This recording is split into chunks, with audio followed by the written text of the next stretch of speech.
तब द्रौपदी को वस्त्रहरण होते हैं हस्तिनापुर में। राजा जब भी अंधे रहते,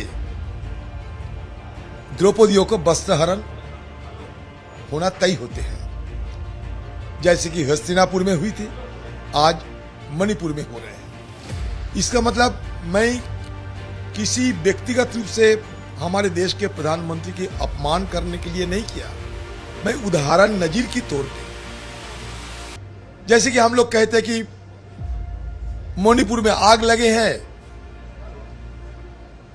और सम्राट नीरव बांसुरी बजा रहे हैं, इसका मतलब ये नहीं कि प्रधानमंत्री की अपमान कर रहे हैं।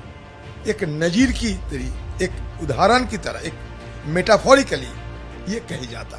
सदन में आए और हमारे जितने सवालों थे जवाब देने की कोशिश की, लेकिन हमारे मेन मुद्दे जो थे उसमें जवाब अभी तक नहीं मिली।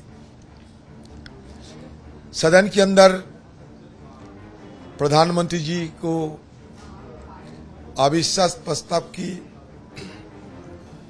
ताकत पे ही हम लोग सदन में उनको आने में बाध्य किया।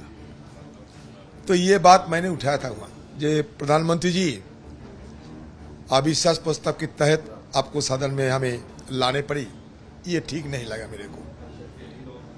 फिर मैं दो बात किए, गलतफहमी होने से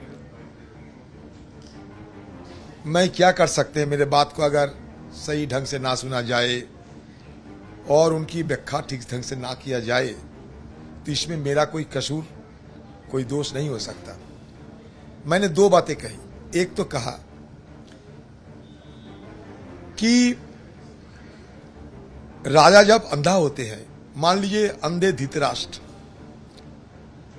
तब द्रौपदी को वस्त्रहरण होते हैं हस्तिनापुर में।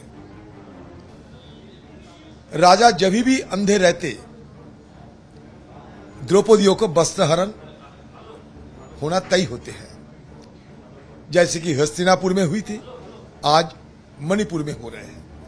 इसका मतलब मैं किसी व्यक्तिगत रूप से हमारे देश के प्रधानमंत्री की अपमान करने के लिए नहीं किया, मैं उदाहरण नजीर की तौर पे, जैसे कि हम लोग कहते हैं कि मणिपुर में आग लगे हैं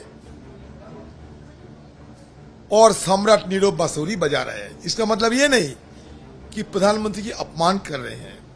एक नजीर की तरह, एक उदाहरण की तरह, एक मेटाफोरिकली ये कही जाता।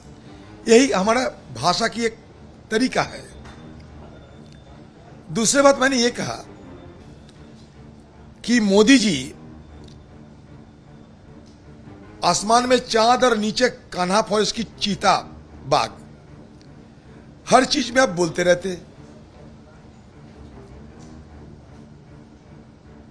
बहुत दिन पहले हिंदुस्तान को लूट के नीरव मोदी चले गए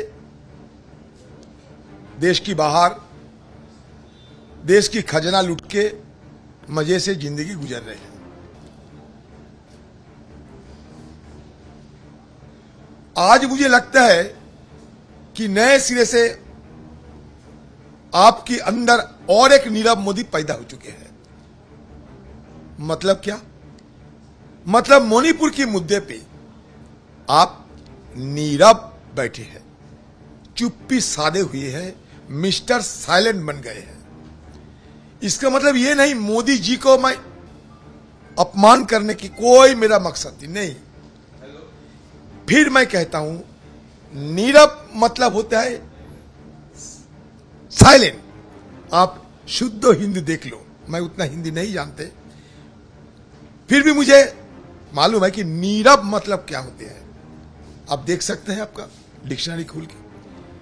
तो मोदी जी नीरव, मोदी जी सरब रहते हैं, कभी मोदी जी नीरव रहते हैं। अगर नीरव कहे मोदी जी को तो इसमें क्या आसमान टूट पड़ेगा क्या? फिर भी उनको लगा कि हम अपमान किए। एक तो मानने आए थे मेरे पर, एक बहुत बड़ा ताकतवर वीरेंद्र सिंह ना क्या पता है नहीं, वो एकदम दौड़ के आए मुझ पर मारने के लिए, मेरा सीट तक आ गए।